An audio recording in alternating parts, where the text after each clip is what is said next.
And for more perspective on the G20 summit, I'm being joined by the Group Chief Executive Officer, Africa Industrialization Group, Carl Oshodi-Isibor. Good to have you on the news at this time. So first off now, with the African Union now a member of the G20 summit, what do you anticipate from this relationship and how do you think this would foster a rapid development on the continent? Well, so far, the African Union, it's also coincided with the African Union Day, which means this news is coming in the heels of great achievements and the efforts being made by the African Union so far. And we believe that with the cooperation of the 5 regions of the African Union, with its 55 member states, it will stand as a pillar of hope for the continent, because the African Union is not just a rallying point for Africa and Africans as a whole, but also a unifying bloc for the continent and its people, including Africans in the diaspora. This effort of its membership of the G20 would bring in succor in terms of global cooperation and economy, because what we are hoping and striving for so far as the continent is interconnectedness and also global partnership to see how we can break down our industrialization process, how we can create a benchmark for innovative leadership, including governance and above all, availability of infrastructure to drive production. Because so far we have felt the brunt of our market system, despite our huge population indices. Presently, Africa stands as the 3rd largest, continent. I would say, in retrospect, countries or continent with the largest population, with over 1.4 billion people. So far, Africa is actually 1.5 billion. With this, we have the demographics to not just only industrialize, but to also ensure that our industrialization process is commodity-based industrialization. Through that, we can now consume what we produce, and we can also stop, fearing our natural resources, to the international community. So we want to build our market. This effort in this membership will help us solidify our harmonization of an African central market, which is driven by the African Continental Free Trade Area. It will also unify the regional integration that we have been following. It will also strengthen bilateral relations that we bring in more of foreign direct investment, not just only to Africa, but to also friends of Africa coming to Africa to seriously debate on the development so far, on the continent. So the membership of the African Union of the G20 not just only represent the African Union as a whole or the Africans itself, but also serve as a voice for the African continent in terms of global economy, as well as I would say significant weight in the affairs of global cooperation. Thank you very much. Yeah, I know. I think that's my suggestion yes. for now. Right now, so with the positives and the positives rather you're bringing out from this membership of the AU in the G20, what do you think should be the focus now that the AU is a member of the G20? Give us instances or identify those key areas that you think should be the primary concern of the EU. Well, the primary concern right now is that so far the African continent have experienced what I see as more or less a lack of economic.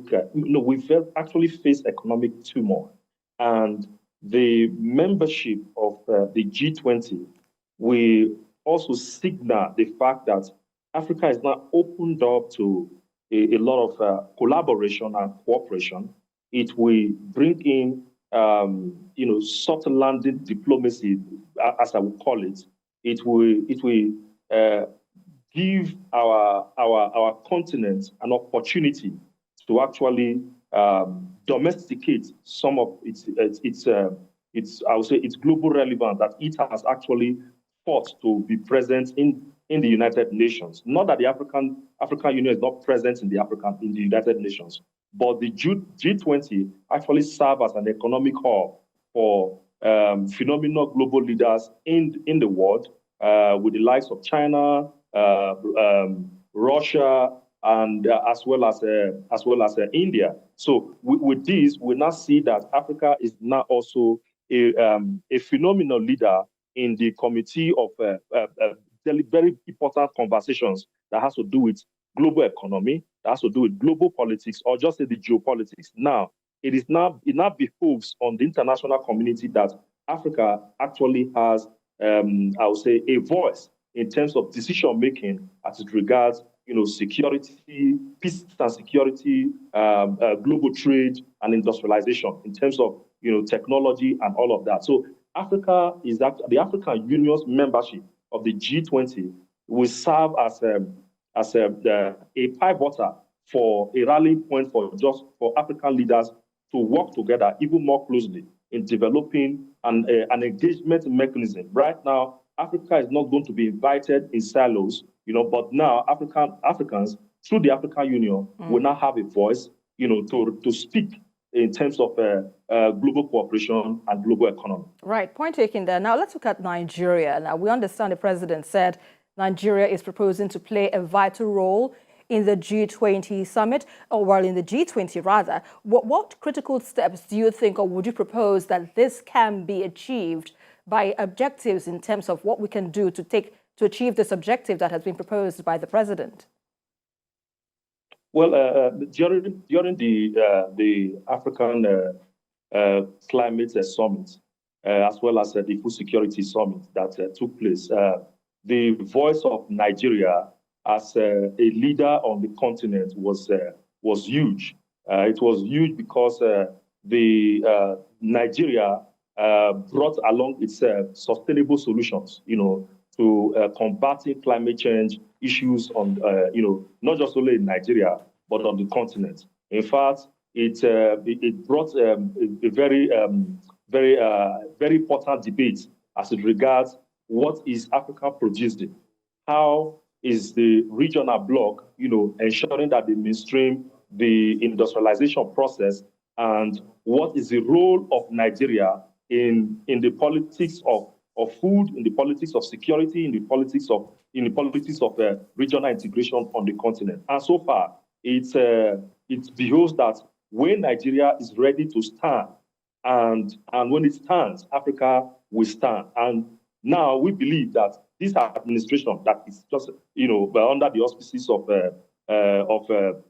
President Bola Ahmed Tinubu, is already echoing in a solution that Nigeria is going to be a leader in the forefront of achieving the goals that Africa, the African Union has also, put in all its blueprints, in its treaties, in its agenda, and all its requisite protocols that it has set aside. One of those foremost of those protocols is on the issue of climate change and on the issue of trade.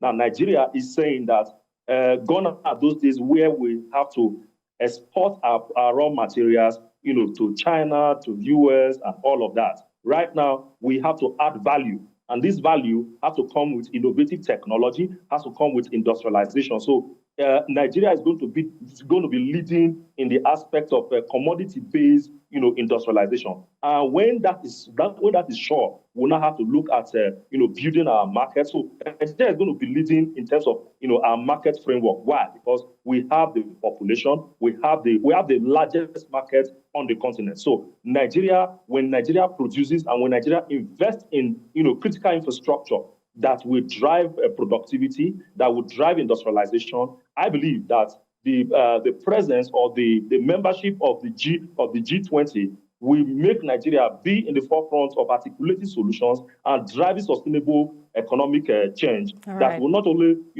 bring in our products, made in Nigeria product or made in Africa product, to the global market, but Nigeria will also be deciding the pricing regime of Right. this global market in terms of our products. Thank you so much, Mr. Carl